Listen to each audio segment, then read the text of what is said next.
The grand hall was silent as the young boy entered its vast space. He walked slowly beside two armored guards from Earth. His name was Ryan. He came far from home to serve together with aliens. He held a strange weapon. It glowed with blue light and hummed softly. King Zorlan sat high on his crystal throne to watch the child. Zorlan was tall and wore robes woven from stars. He had never seen a human so brave in his court. The child glanced at the rows of alien nobles who studied him in wonder.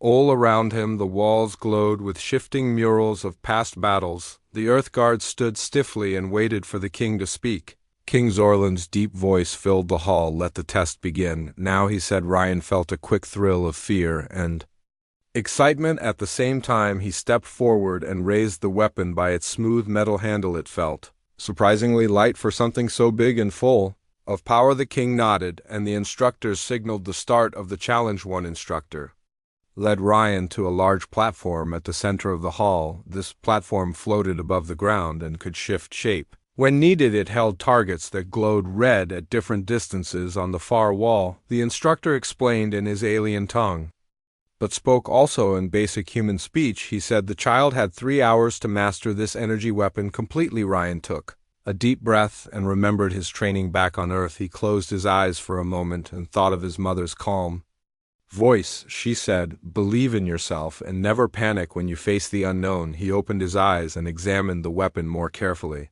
He noticed tiny symbols etched on its side in silver lines. The symbols moved as he tilted the weapon like living runes. He lifted his finger to a smooth panel and felt a slight vibration.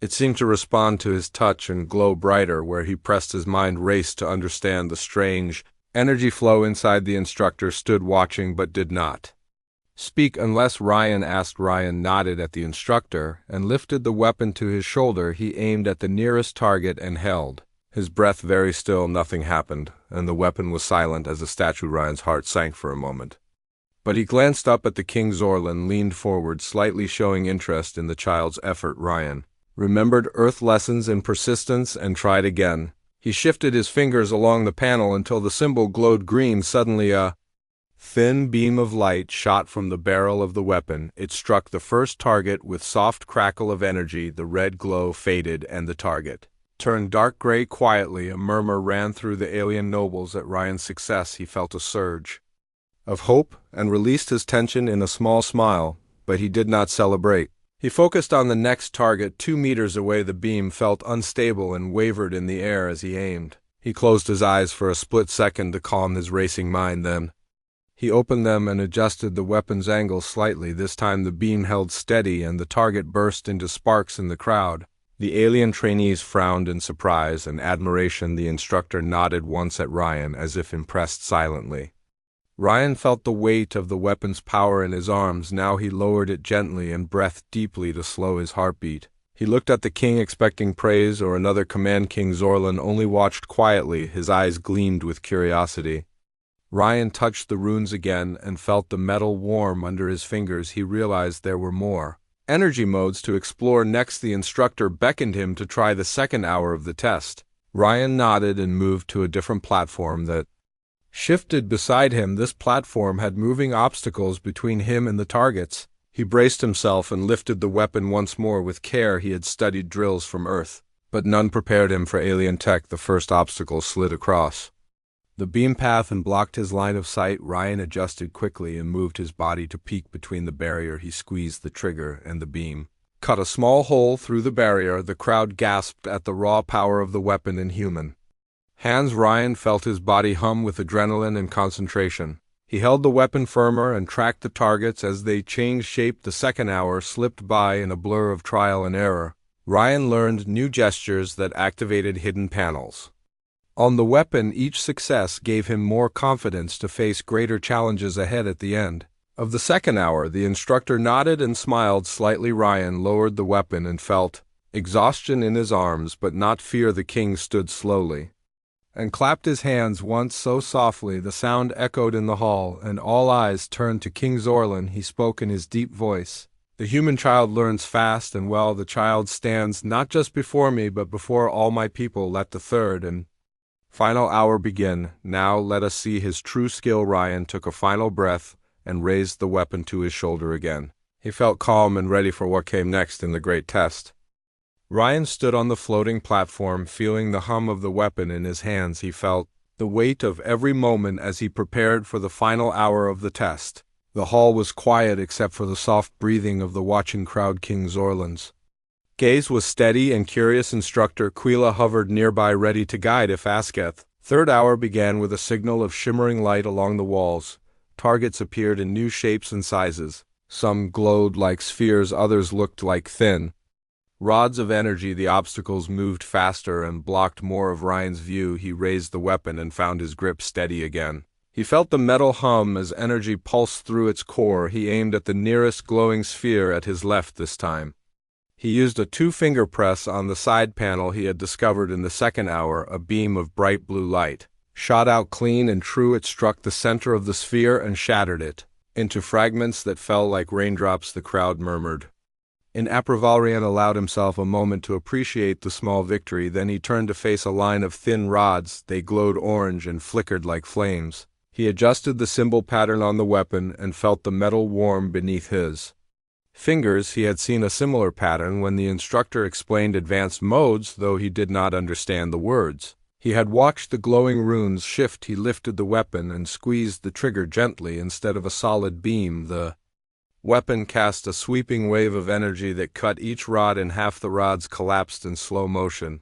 Like collapsing pillars. Ryan felt a surge of pride but kept his expression calm. While Instructor Quila stepped forward and spoke softly, he asked Ryan to demonstrate a power burst that could hold back multiple obstacles at once. Ryan nodded and moved his free hand along the underside of the weapon where he noticed a small circular dial. He twisted it slowly until the runes glowed white and blew together. Then he lifted the weapon and pressed both panels on the sides at the same time.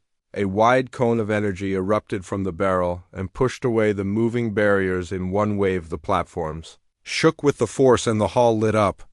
With the energy's glow, even the distant walls dimmed under the bright flash.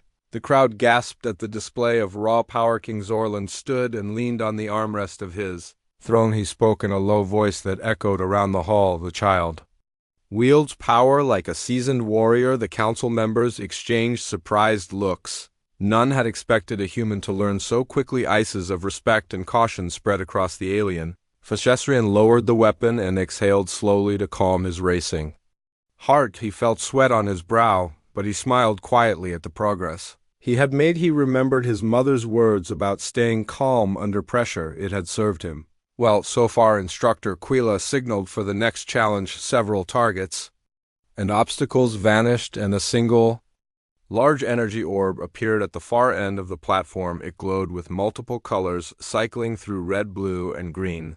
The instructor said this orb represented a final mastery test. Ryan understood from previous lessons that this would require precise control and focus. Raised the weapon once more and examined the orb through the barrel's sight. He knew he had to fire a single burst that could break the orb without overloading the weapon. He steadied his breathing and set his feet firmly on the platform's edges. Then he recalled the pattern of silver runes that had glowed when he merged the two panels together earlier. He used the same dial setting but adjusted the panel pressure slightly less. The runes glowed softly in a pale green color. He waited for the orb to flicker in his sight. When it did, he squeezed the trigger slowly and watched the beam form. Gradually, the beam was a soft ribbon of green energy that connected weapon and orb. It pulsed gently as it traveled across the hall and reached the orb's surface. For a moment nothing happened and the orb shivered but held its shape. Ryan held the beam steady and focused every thought on maintaining the ribbon's flow. He thought of his home planet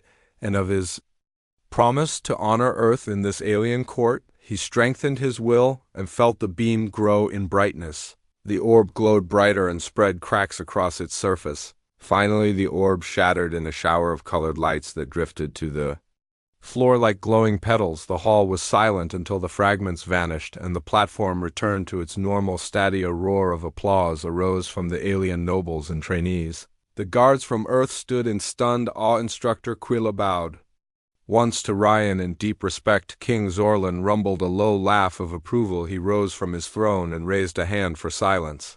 The child has exceeded all my expectations. Zorlan said in his deep voice. In 3 hours he has mastered the weapon's basic modes, advanced techniques, and true power. He stands not just as a pupil, but as a peer among our greatest warriors. His words rolled like distant thunder through. The Haurian felt a warm flush of pride at the king's praise. He lowered the weapon and bowed deeply. The guards from Earth and the alien trainees echoed his movement for a moment. Ryan felt the weight of all eyes on him, but he stood straight and met the king's gaze without fear. He remembered the journey that brought him here and the lessons learned. Along the way, King Zorlan walked down from his throne and came closer to Ryan. He reached out and placed a hand on the weapon's handle, inspecting it with thoughtful eyes. You have a gift, the king said softly, but more important is your heart and your will. You faced the unknown and did not yield. That quality makes you worthy of honor among my people. Ryan nodded and said quietly, Thank you, your majesty. It is an honor to learn and serve here. His voice was firm but respectful. The king smiled and gestured to the Earth Guards. Take this child to the council chambers. He will receive his recognition and new duties as one of our honored defenders. Ryan followed the guards off the platform and through the grand hall. The nobles and trainees parted to let him pass. He felt both humble and proud of what he had achieved. Instructor Quila walked beside him and said kindly, You did well, child. You are a true warrior at heart. Ryan nodded and replied simply, I only did what I had to do. He paused and looked at the weapon in his hands. I will learn more and protect those who need it. In the council chambers, Zorlan presented Ryan with a cloak woven from stardust. He said it symbolized unity between humans and aliens. Ryan accepted the cloak and felt its gentle warmth drape over his shoulders. And the moment Ryan realized his journey had only just begun, he thought of the challenges ahead and of the many lessons still to learn, but he felt ready for what came next. With the king's trust and the weapon's power, he would stand as a bridge between two worlds. And so the challenge of 3 hours came to an end. Ryan had proven himself to the alien court and to King Zorlan. The hall's lights dimmed as the ceremony closed, but a new light shone in Ryan's eyes as he prepared for the future that lay before him. Ryan left the council chambers with the stardust cloak over his shoulders and the energy weapon at his side. He felt proud yet humble at the same time. Instructor Quella led him through winding corridors, lit by soft blue lights outside the palace walls. A wide plaza opened onto the alien city. Scrolled towers rose against the pale sky, and ships of many shapes hovered in silent flight. Clea explained that Ryan would join a training team of mixed aliens and humans for his first field exercise. The team would test the weapon's power in a simulated mission. Ryan listened carefully and nodded. He felt eager to learn more, but also calm from his success in the grand hall. Soon they reached a large hangar filled with training craft and floating drones. Clea introduced Ryan to his team members: Lena, a human technician; Jorek, a tall alien scout; and Myra, an alien strategist. Each wore simple uniforms and carried small devices for communication. Lena smiled at Ryan, her eyes bright. She said, Welcome to the team. Ryan Quillia explained the mission would start in 10 minutes. The team needed to secure a crashed supply ship in the desert valley beyond the city walls. Ryan checked his weapon. Its runes glowed softly under the cloak. He felt the hum of energy within it. He patted the handle and said, I am ready. The training craft lifted quickly and shot through the sky. Ryan felt a thrill as the wind rushed past. Wide windows showed the city shrinking below. Soon red sand spread out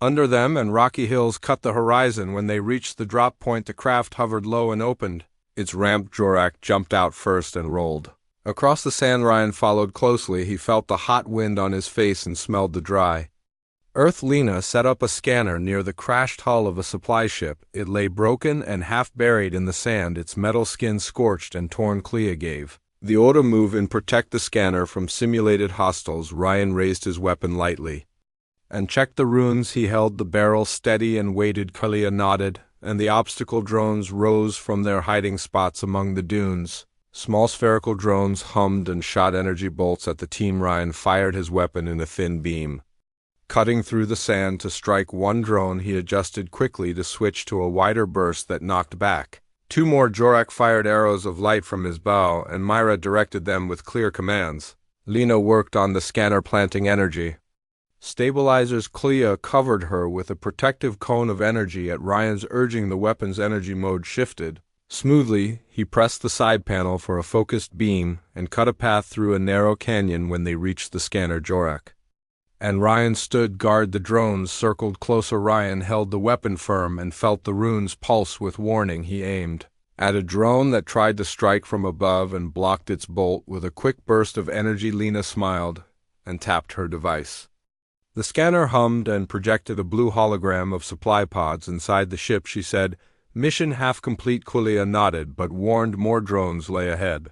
The team moved through a tunnel under the ship's hull. Hot air rushed past and the floor shook as simulated alarms sounded. Ryan felt his heart beat faster, but he remembered his mother's words and his own calm focus. He led the way, pushing past broken panels and shifting his stance to balance on unstable ground. Suddenly a large drone burst through the tunnel entrance. It glowed red, and its bolts struck the walls with loud cracks. Ryan adjusted the weapon's dial to the high power setting. The runes turned bright orange, and he fired a long beam that split the drone in two. It exploded in a shower of sparks. The team reached the cargo hold and found rows of crates labeled for alien colonies. They set charges to mark the area as secured. Clea said, "Good work, then let us return for debriefing." Back at the city gates, the training craft descended, and Ryan felt tired but alive with energy. The city looked peaceful below, despite the challenge they had faced. Quillia placed a hand on Ryan's shoulder. "You performed well, soldier," he said. With respect, King Zorlan awaited them in a smaller chamber. He gestured for Quillia to report the outcome. Quillia bowed and said the human showed courage, skill, and leadership under fire. He completed every task with calm precision. Zorlan smiled and looked at Ryan. "You have learned in 3 hours what others take years to master," he said. Ryan bowed deeply and replied, "Thank you, Your Majesty. I only did my duty." The king nodded. "I foresee you will play a key role in our future conflicts with the Void Raiders," he said. The Void Raiders were a pirate band that threatened both human and alien worlds. Ryan's eyes widened at the mention. He felt both fear and excitement. The idea of true battle lay before him. He gripped the weapon's handle tighter and vowed silently to protect his friends from any danger. Zorlan placed a small medallion around Ryan's neck. It glowed with the same energy as the weapon. He said, "Wear this as a sign of our trust and unity." Ryan felt its warmth against his skin and looked at the king with gratitude. Later that night, Ryan stood alone on a balcony overlooking the city lights. He felt the cloak's soft glow around him. He raised the weapon and watched its runes swirl in the darkness. He whispered to himself, "Tomorrow I will learn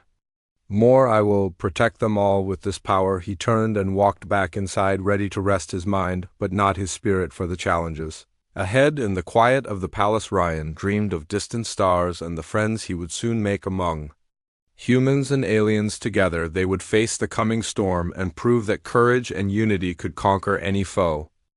Ryan woke early, feeling the soft hum of the palace around him. He dressed quickly and checked the weapon by his side. The runes glowed faintly under the cloak woven from stardust. He remembered the king's words about unity and duty, and he felt ready for the next challenge. He left his quarters and walked through the silent halls. The walls shimmered with liquid designs telling stories of ancient battles. He paused at a window to gaze at the twin suns rising over the city. The light painted the towers gold and violet. A voice called his name. It was Lena, the technician. She carried a datapad and smiled when she saw him. "Good morning, Ryan," she said. "We have a briefing in 10 minutes. They reached a round chamber filled with a holographic map of nearby star systems. The room smelled faintly of ozone, where energy fields kept the map floating. Kalia and Myra were already there. Quea nodded at Ryan and began the briefing. He explained that the Void Raiders had attacked a remote mining base on the planet Zephos and had taken several hostages, among them human miners and alien workers. Ryan felt his heart tighten. He thought of the people in danger. Jorak unrolled an image of the base. It sat on a rocky plateau under a swirling orange sky. Quillia said the raiders used stealth cruisers and energy shields.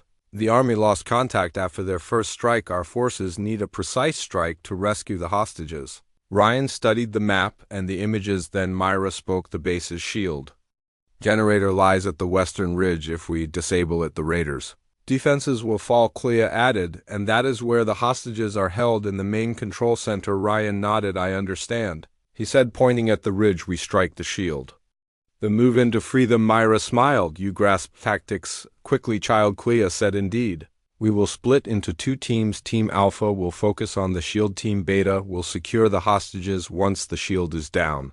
Both teams retreat to the extraction point. Lena looked at Ryan. Team Alpha includes you, Jorik, and 2 drone supports. Are you ready? Ryan checked the weapon and felt its energy pulsing. I am ready. He said. The team moved to a hangar where a sleek craft waited. Its hull gleamed under training lights. They boarded, and the hatch closed behind them. The craft rose swiftly and headed toward the horizon. The engines hummed softly as they flew above shifting desert sands in the distance. Rugged mountains framed the planet's edge. Inside the cockpit, Quillia monitored communications and Jorik scanned for enemy signals. Ryan felt the weight of his responsibility. He thought of the hostages trapped inside the raider base after an hour of flight. The craft dipped low behind rocky cover and descended the valley floor. Quillia opened the hatch and the team dropped into the orange haze. The wind bit at their faces. They moved quickly across the sands. Ryan held the weapon steady. Its hum matched his heartbeat. He looked to Jorik, who signaled,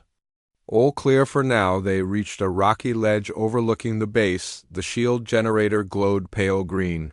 A force field rippled around it. Quillia turned to Ryan. "The shield must fall in 3 minutes." He said. "Aim for the red panel at its core." Determined, Ryan stepped forward, raised the weapon, and adjusted the dial to high power mode. The runes flickered orange, then bright red. He took a deep breath and fired a sustained beam at the generator's core. The weapon's energy sizzled through the field.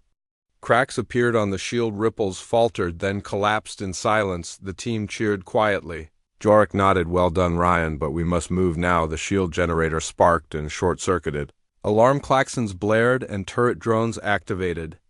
On nearby walls, Ryan switched the weapon to rapid-fire mode and blocked an energy bolt aimed at Quillia. The bolt scattered against his defense beam. They sprinted down the slope toward the base walls. Drones swarmed their path. Ryan fired quick bursts to clear the way. Jorik launched light arrows that ripped through flying drones. The main gate doors slid open, and they slipped inside. Moving shadows under broken archways. Hallways glowed with emergency red lights. The hostages were held in cells behind heavy bars. Lena hacked the control panel, and the bars slid open. Quillia and Jorik escorted the miners and workers to safety, but more raiders appeared at the corridor entrance. They wore dark armor and carried energy swords. Ryan raised his weapon and aimed at the raider leader. He pressed the panel for focused mode.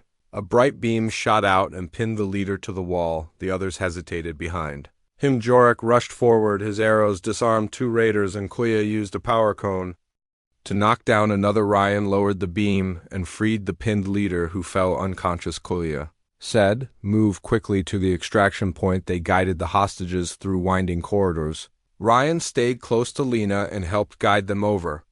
Debris. Quillia covered the rear with protective bursts from the weapon. They reached a hangar where a transport shuttle waited outside the hangar.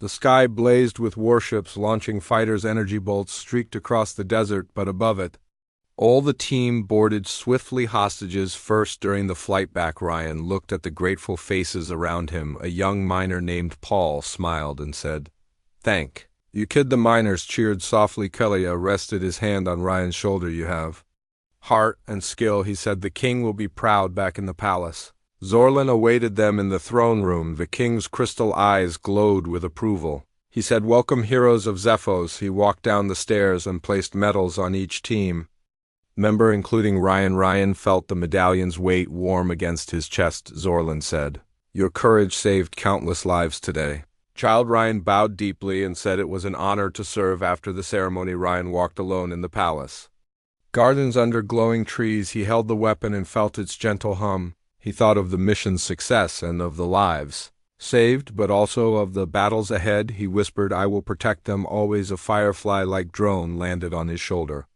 It buzzed softly and projected a message from Queen Soraya of a nearby system. She requested Ryan's help in training new defenders. Determined, Ryan set his jaw. "I will go," he said, and turned toward the palace exit. He knew the path ahead would be long, but with each challenge mastered, he grew stronger in skill and spirit. The young human soldier would journey across the stars, bringing hope wherever darkness threatened and showing that even a single child's courage could change the fate of worlds. Ryan stood at the airlock of the Star Cruiser. That would take him to Queen Soraya's realm. He felt the weapon's hum under his cloak and the stardust Medallion against his chest. Lena waved from behind him. She held his travel orders and a small datapad with training schedules. He smiled and said, "Thank you for coming so far with me." She nodded. "I learn as much from you as you do from me," she said softly. Jorak and Myra came to see him off. Jorak ruffled his hair in a friendly way. "Good luck." Ryan. Myra bowed gracefully. "May your heart stay true in all trials." The hatch closed and the ship rose into the sky, past glowing towers and into the silent void of space. Ryan looked at the stars and felt a mix of excitement and calm after a 2-day flight through hyperspace. The ship slowed near Soraya's capital planet. It was a lush world of green seas and floating islands. The capital city shimmered with crystal spires under a pastel sky. A landing bay opened beneath a floating palace, and the ship docked. Ryan stepped out into warm air scented with flowers. Guards in silver armor greeted him and led him along paths of glowing stones to a grand courtyard. Queen Soraya awaited him there. Her robes shimmered like moonlight, and she held a staff of living vines. She smiled and said, "Welcome, Ryan, child of Earth and hero of Zorlan. I am pleased you came to teach our young defenders." Ryan bowed respectfully. "Your Majesty, I am honored to serve." She gestured to a circle of young trainees. They stood in simple uniforms and looked nervous. Soraya said, "These are children who lost their homes to the Void Raiders. They seek purpose and the skill to defend others." Ryan felt compassion and nodded. "I will train them well." The queen led him inside the palace to a training hall. It was wide and open with floating targets and holographic projections of battlefields. Soraya said, "The first lesson is control of will and weapon fusion." Ryan gathered the trainees and laid out the weapons basic functions in simple terms. He showed them how to read the runes and adjust the beams. They practiced on small drones until each drone fell gently without damage to the weapons. A young trainee named Gila approached trembling. She said, "I cannot control the beam. It shakes too much." Ryan placed a hand on her shoulder. "Breathe slowly," he said. "Imagine the beam as an extension of your arm. Feel its weight. Then press gently." She did, and the beam held steady in her hands. The hall filled with quiet gasps as Gila's confidence grew. For the next day, Ryan taught focused beams, sweeping bursts, and power cones. He used simple words and hands-on drills. The trainees learned quickly, but Ryan saw fear in their eyes when he mentioned real combat. That night, he walked along the palace gardens under lantern trees. He heard a distant alarm from the city below.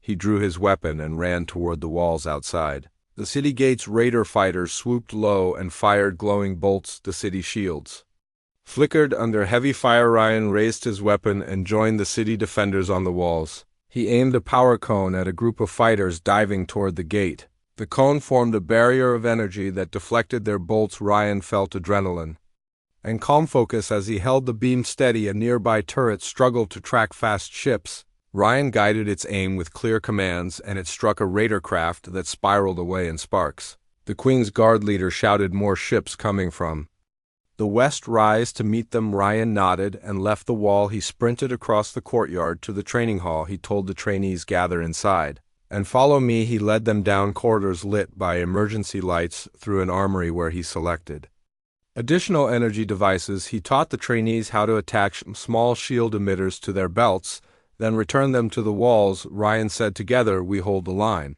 The drones above grew in number, and the sky darkened with raider fighters.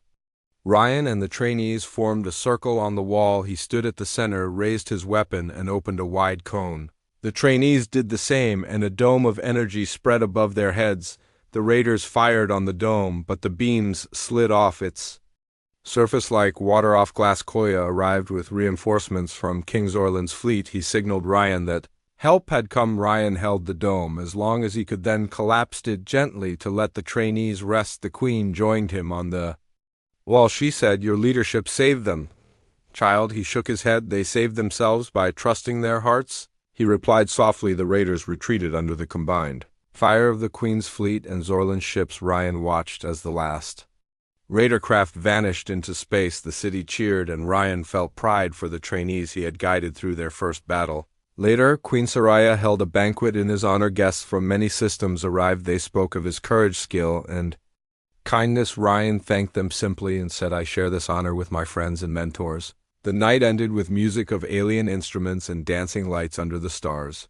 Ryan felt the cloak's stardust shimmer around him. He thought of Earth and of the path that led him here. The next morning Ryan gathered the trainees. He said, "Today, we learned not just to fight, but to protect and heal." He led them to a field of injured training dummies. He taught them how to switch the weapon to healing pulses that could repair wounds instead of causing harm. The trainees practiced until each could heal small injuries and calm pain. Ryan watched with pride as they learned compassion alongside strength. As the sun rose higher, the palace doors opened, and messengers arrived with news from Zorlan. A new mission awaited to defend a frontier colony on the edge of explored space. Ryan looked at the trainees and the queen. They nodded and smiled. He felt ready for the next challenge. He sheathed the weapon and stood tall. "I will go and protect them with all I have," he said. The trainees cheered, and the queen placed her hand on his shoulder. "May your light guide us all," she said. Ryan walked toward the transport that would take him back to Zorlan's fleet. He looked back at Soraya's palace and whispered thank you with his weapon, his heart, and the unity of humans and aliens behind him. He prepared for the coming journey across the stars to fight for peace and hope wherever darkness rose.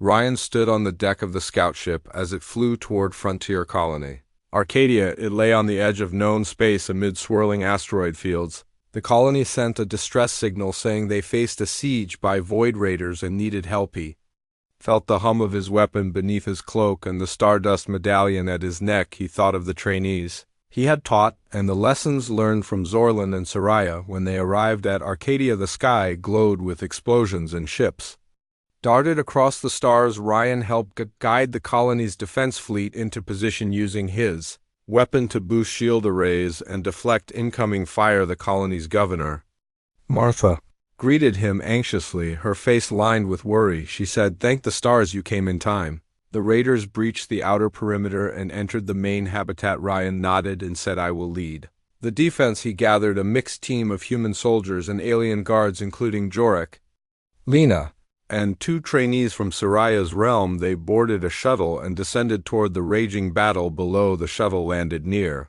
the habitat wall, which glowed from force fields under heavy fire. Droids climbed the outer surfaces, cutting power lines. Jorik fired light arrows that severed their arms, while Lena rerouted energy to keep shields strong. Ryan led the way through a breach in the wall. They moved among collapsing metal and flashing alarms. Inside the habitat, injured colonists ran past seeking shelter. He focused the weapon on a group of raiders pushing toward the central plaza. He used a wide cone burst to push them back into a corridor, then switched to focus beam to cut through their shields as they tried to regroup. The colonists retreated safely behind energy barriers that Lena activated. Ryan spotted a raider commander in dark armor commanding drones around the plaza. He raised his weapon and fired a rapid burst that struck the commander's control device, causing drones to short out and collapse. The commander charged with an energy blade, but Jorik deflected the strike with his bow, then used an arrow to bind the blade, energy making it harmless. They captured the commander alive for questioning. The habitat's generator threatened to overload from battle damage. Ryan guided his team to the power control room. They found sparks and broken conduits feeding unstable energy back into the system. Ryan knelt and adjusted the weapon's dial to healing mode. He pressed the barrel against the main conduit and released a soft pulse of repairing energy. The metal melted and refilled cracks under his calm focus.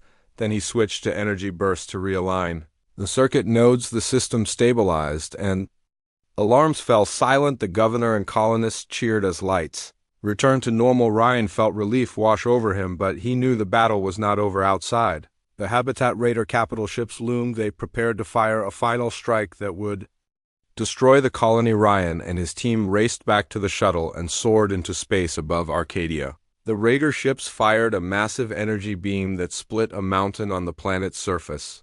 Ryan raised his weapon and focused every ounce of power he had learned. The beam from his weapon expanded into a shield that intercepted the raider weapon and absorbed its energy into the weapon's core. The scout ship shook under the force but held steady. Ryan directed the stored power back at the raider ships. He switched to high-power mode and fired a sweeping wave of green energy that passed through the raider fleet, disabling their engines and weapons. The raider ships drifted powerless as Zorlan's fleet and Soraya's reinforcements arrived behind them. They captured the remaining raider forces without further conflict. Ryan watched the retreating raider vessels and felt pride for his team and the unity between humans and aliens that had made this victory possible back on. The surface governor Martha embraced Ryan and said, "You saved us all with courage and skill." The colonists built a memorial wall naming the heroes of Arcadia, including Ryan, Jorik, Lena, and the trainees who fought bravely in the Grand Hall of Arcadia. They held a ceremony under the twin moons. The colony elders presented Ryan with a crystal staff carved from the planet's heart. He said it represents balance and hope. Ryan accepted it humbly and said, "I share this honor with everyone who stood by me. We fight not for glory, but to protect each other and all life." The crowd cheered, and the holographic sky above lit with dancing stars in celebration. That night, Ryan stood on a balcony overlooking Arcadia's rebuilt city lights. He held the crystal staff in one hand and his weapon in the other. He thought of Earth, Zorlan's court, Soraya's palace, and now Arcadia. Each place taught him new lessons of power, heart, and unity. He whispered into the night, "I will carry these lessons across every star." With the medallion on his chest, the staff in his hand, and the energy weapon by his side, he prepared to journey onward through the galaxy, bringing hope, protection, and unity wherever darkness threatened to rise again.